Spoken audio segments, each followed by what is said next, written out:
Have you checked the children? Your little master. Hi, I'm Chucky. Wanna play? Sometimes that is better. You're gonna need a bigger boat.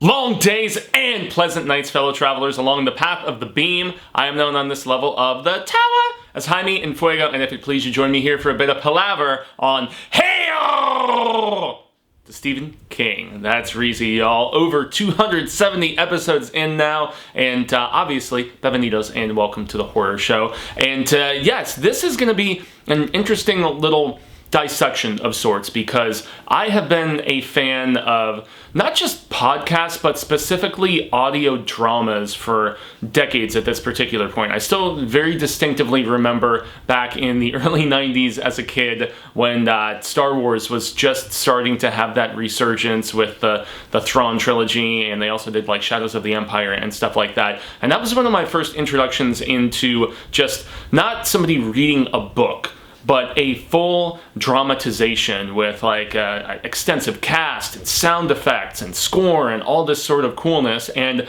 I'm honestly really stoked that we have seen a resurgence of this in popularity in recent memory. And I mean, I still check out all of the new Star Wars stuff and various other things. And granted, yes, I do listen to a lot of the somebody just reading a book and a single narrator doing multiple voices and stuff like that. But despite the fact that they are often abridged in form, I really enjoy this sort of approach where you are bringing it into more of like a cinematic sort of scope, and yet only with the listening aspect as opposed to seeing anything, visual. And so I think it's really cool. Lock and Key, they did one a few years ago, the terrific Joe Hill comic book, and turned it into an audio drama even before the Netflix series, many years before, if I'm not mistaken. So, I mean, it's nothing new, and they've still continued to make them over the years, but I'm seeing a significant resurgence. There's the show on Apple TV Plus that I believe Fede Alvarez curated, if I'm not mistaken, where it's all of these different actors in a doomsday scenario. God damn, I wish I remembered the title of it, but if you're an Apple TV Plus subscriber, they don't have a immense amount of content compared to like a Netflix or Hulu or Prime or anything like that, HBO Max, but yeah, it's really fascinating. Great cast of some A-listers in certain cases. So I dig the fact that it never went away, as I specified, but it is seeing a significant resurgence. And so the reason for all of that preamble is because of the fact that fellow constant readers and tower junkies over at the Losers Club, which is a podcast that was recently picked up by Bloody Disgusting, and I know that I've been doing Hail to Stephen King for like 4 years now, and I know that there's a lot of contemporaries that there's some that I listen to frequently, like Mike Kearns, shout out to Mike's book reviews,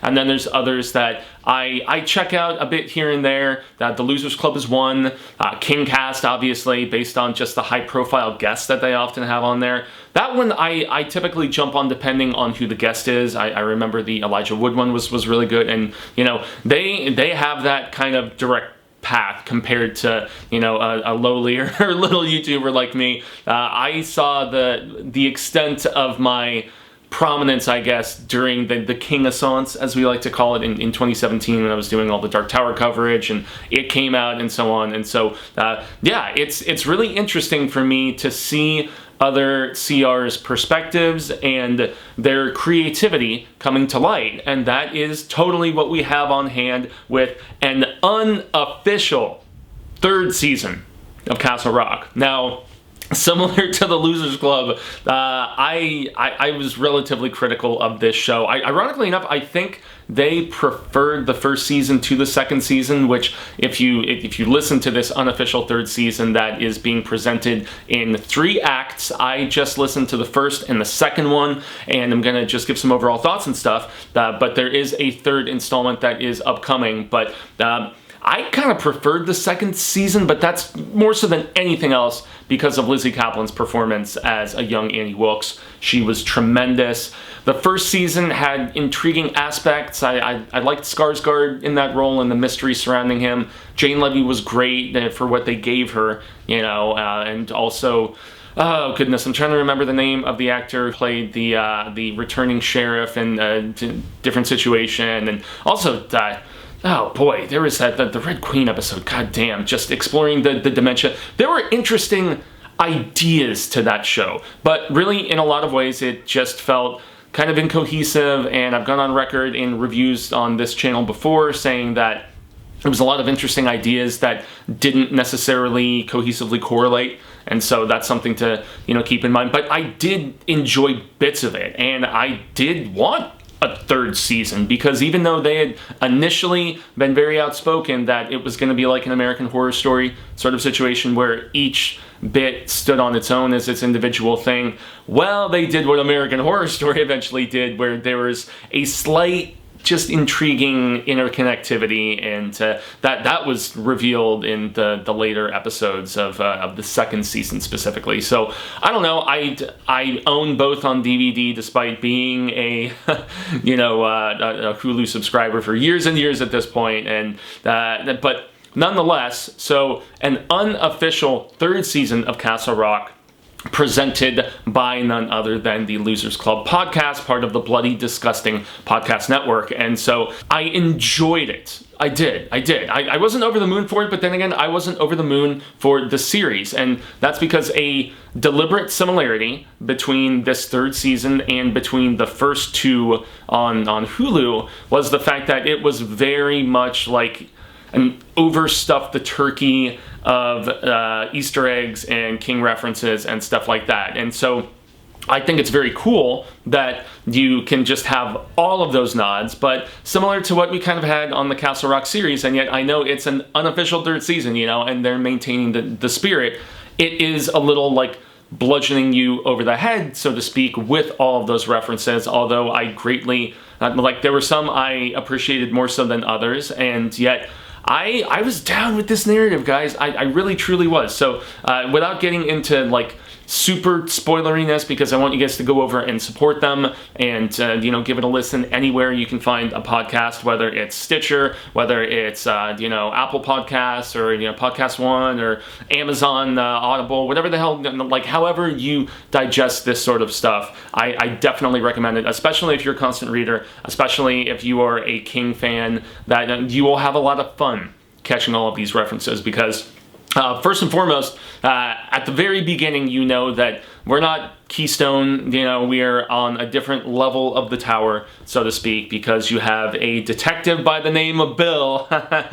Guess what his last name is? But yeah, he had too many Nozzle-a-Colas, and so he's taking a piss at the beginning of this, and so just the Nozzle reference alone, that we're not in Kansas anymore, so to speak. We're not in Keystone Earth, as I said. So we're not on that level. But yeah, so he's taking a whiz, and he picks up a dark man, and you can guess who that person potentially is. And so interesting exchange between the two of them, and some cool dialogue and whatnot. And yeah, there is a orchestrated accident without giving any reference as to what forces may have put this into play. But yeah, so that besides being in Maine, and also the fact that this Detective Bill is not in the Midwest, he is in Maine. He's just outside of Portland.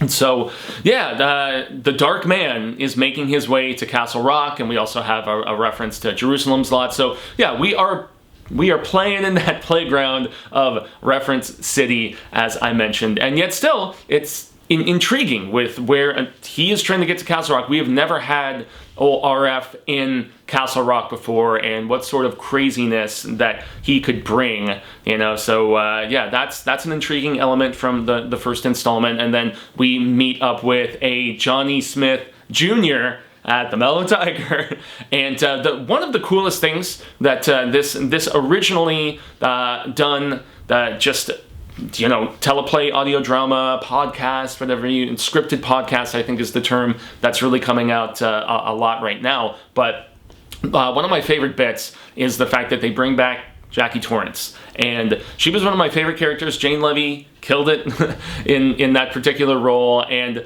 this is a third season, as I said, because remember, at the end of the first season of Castle Rock, she reveals her last name, that she's a Torrance, and that she's planning to go to Colorado, and we all know the tie-in there. And yeah, it does pick up, like, with her story. She apparently went and she came back, and I'm not going to give any specifics because you need to listen to the podcast for that. But yeah, I liked the return of her character quite a bit. And it's amusing how she has come back and she's working in, this bar, but then right next door, she has a bed and breakfast that she has started called the New Overlook. And so she ends up getting connected with this Johnny Smith Jr., and the Dead Zone reference right there. And so that's kind of cool. There's also another Merrill that we hear some about that you have to deal with. But once again, like, reference City from the fact that he needs, as in Johnny Smith Jr., he needs a room to stay in. And so yeah, he goes to this New Overlook, this bed and breakfast that Jackie Torrance is running now. And yeah, of course, she puts him in room 217. Why wouldn't she? And she has 19 unoccupied rooms out of 20. So once again, I give mad appreciation to the just constant referencing, and even stuff like the crashing through a sign that says roadwork. I mean, even more obscure little grasps and stuff like that. I did appreciate that the second episode was not quite as reference heavy. I mean, there are things there, obviously. There's talk from our Dark Man about, a vehicle called the Talisman, and there's the digging up of a canine corpse and being brought to Ludlow that I thought was a cool little nod as well. So, I mean, without, once again, spoiling an extensive amount of this, it is a very fun listen, and there's also a grown-up character. This one, since it's at the back end of the first episode, the first Act 1, as the Losers Club have dubbed it, I do not want to spoil who it is, but it is, there's actually a couple grown-up characters. One that we have seen in a I believe, Sci-Fi Channel review that was part of my Films That Forgot the Face of Their Father series that I did here on the channel. I believe it had a subtitle, Rekindled. So that's something to keep in mind. But we get to see that character grown up, and we've got, another one that you saw recently on screen and something directed by Mike Flanagan. So I'm just skirting over the implied sort of arrivals, so to speak. Let's say it's a cousin of a character, as it is mentioned at one particular point. But really, I just have to double down on the fact that I was not absolutely over the moon for it. But then again, I wasn't absolutely over the moon for the Castle Rock television series either season, honestly. And this does continue very capably, competently, and intriguingly in the spirit of those two seasons of the J.J. Abrams produced Hulu show. And I would honestly say it is essential listening for any constant reader, especially completists like myself, where I'm just like, yo, I've watched all of the Children of the Corn movies, for God's sake, the most overly sequelized, readapted, and I mean, we have another one that's going to be coming at some point in time this year. I'm really curious when, because we've been kind of sitting on our reviews for all of those later installments, like Urban Harvest and, oh boy, not Malachi's Revenge. In any event, yeah, there are so many of those Children of the Corn 666, and man, we are sitting on that in waiting for this, latest one that I believe was done by the Equilibrium director. And so, yeah, we're going to be unleashing reviews of those at some particular point here on the horror show once they set a proper release date for that Australian film that was shot during the pandemic. But yeah, there is a third act of this, a third and final bit in the trilogy that is still coming, and I just have to say major props to the Losers Club, and this, with their affinity and the extent of their knowledge. I mean, I loved where they just referenced a bunch of books like falling over in this particular scene, and they're just like, oh yeah, there's a George Stark book, there's a Paul Sheldon book, there's a Bill Denbrough book. I mean, yeah, those are the little things that will warm your heart as far as Easter eggs go, and I do think that it was a little wiser to, just put the foot off the gas pedal a little bit more so in the second installment, as opposed to really overstuffing that proverbial turkey. But I don't know, that's just me. As I constantly contend, art is subjective, and there's a lot of peeps that I guarantee, whether, hardcore Tower junkies or just, standard constant readers that have, followed Sai King throughout the entirety of his career, there is a lot to really enjoy, and that will make you smile about this, and most definitely I would contend, put on the headphones so that you can hear the extent of the panning and the awesome sound effects and just all of those things that really contribute to just element and atmosphere and setting a tone and a mood. That's why I love audio dramas so friggin' much, or scripted podcasts as they're apparently calling them right now, which I still find very amusing because of the fact that, I guess it's because podcast is such a hot and worthwhile and just notable term at this particular point. It's really just glorified radio segments, kind of, and I know live radio is still very much a thing because I listen to, look at me with my Phoenix Suns shit here. I still very much listen to live on-demand radio, but even all of those radio shows are available post in podcast form now. So I've always loved the audio dramas, man, whether it was the BBC stuff that they did for Pet Sematary and for I also did Salem's Lot, if I remember correctly, and then the audio drama of The Mist, which I'm glad to have a copy of, is really fun too. So once again, Sai King adaptation of this nature is not a new thing. I have had and also, before we wrap things up here, I have to say that I have always loved fan fiction and continuation of stories and things of that nature, because of the fact that I still think a lot of the time when the Hollywood machine comes into play, that I don't think anyone necessarily sets out to make a bad movie, but I would honestly say that a lot of those, like, Children of the Corn sequels, or the second and third, sometimes they come back. I covered all of those for films that forgot the face of their father, but nonetheless, I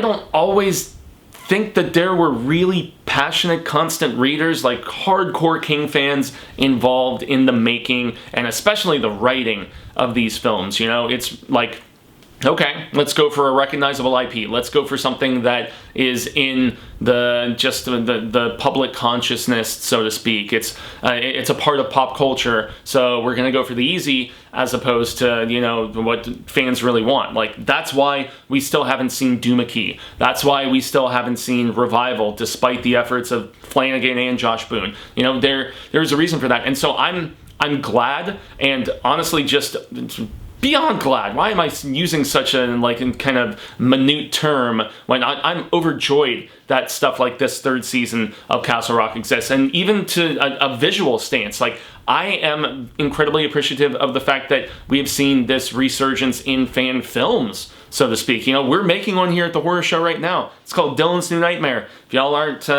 just properly versed about that, we still have a campaign for finishing funds that's going on right now. We're bringing back Miko Hughes for just reprising his role as Dylan Porter. So it's exciting stuff, and you've got great things out there, like Spirit of Haddonfield, and, obviously Never Hike Alone. I still think Vinny probably made arguably the best of this new slew of fan films, but it's exciting times, and shout out to the Stephen King Rules festival organizers and the fact that they put together that great showcase of Dollar Babies. And so, reinterpreting, reimagining, sequelizing stuff. It's been going on with El Rey for a long, long time, and deservedly so, with just the amazing extent of stories that he has told. But this is definitely one that impressed me, and I'm incredibly excited to check out the third installment of Castle Rock, the Unofficial Season Today's. That is right, everybody. So I extend the grande gracias most definitely to the Losers Club podcast, and obviously you guys should check them out. It's extensive King discussion, and congrats to them for being, just immersed and, assimilated, if I'm going to use a Borg term, into the Bloody Disgusting Podcast Network. Pretty cool for you guys, and, shout out most definitely for that. And also, a grande gracias to everybody tuning into this discussion. What are some of your favorite audio dramatizations and scripted podcasts, as they like to call them? Please leave that in the comments below. And also, what is like a Sai King story that you think is very deserving of this sort of treatment? I would love to hear about that as well. Let's share some palaver, and yes, very much looking forward to it. I'm at Jaime and Fuego. You can find them on all social media sectors like Twitter, Instagram, Facebook, here on YouTube, obviously. I do have a separate channel where I am just about to put up a review of Black Widow, and also recent stuff was like Cruella, Wrath of Man, just a few of the summer releases. So definitely check that out. Porfa y gracias. And also, August 3rd is a big day, everybody, because not only do we have a brand new Sai King book coming out, which is Billy Summers, that I'm incredibly excited about, but it is also going to be the first Tower Tuesday of the month. And the first Tower Tuesday of the month, we actually go live, as opposed to having this as a pre-shot sort of situation. And we will be discussing Black House for its 20th anniversary, the sequel to The Talisman, which was co-written with El Rey, Sai King, and his buddy Peter Straub. I'm still anxiously waiting and hopeful that they will get that third part in the Jack Sawyer trilogy done, because it's even listed on the Wikipedia as being, the second entry in the Jack Sawyer trilogy. I would imagine they have ideas. I would imagine there has been some discussion. I'm hopeful that we get that, just like I'm also very hopeful we do get that Dark Tower book that Sai King teased a few years ago on the Sleeping Beauties book tour. But who knows? Beggars can't be choosers. He has been just bringing us wondrousness for over 4 decades at this particular point. But and also, in the case of the Losers Club, inspiring others to create, which is super friggin' cool. So yeah, everybody, that's going to be the extent of the discussion today. So once again, thank you so very much. Danke, arigato, merci. And until the Wheel of Ka comes around once more, hasta luego, sin amigos, constant readers and viewers alike, say thank you. I hope we share more of this palaver sooner rather than later. And until that instance occurs, remember to stay scared and read Stephen King, obviously. But yeah, there's so many other options to both view, and in this case with Castle Rock Season 3. Escucha. Listen!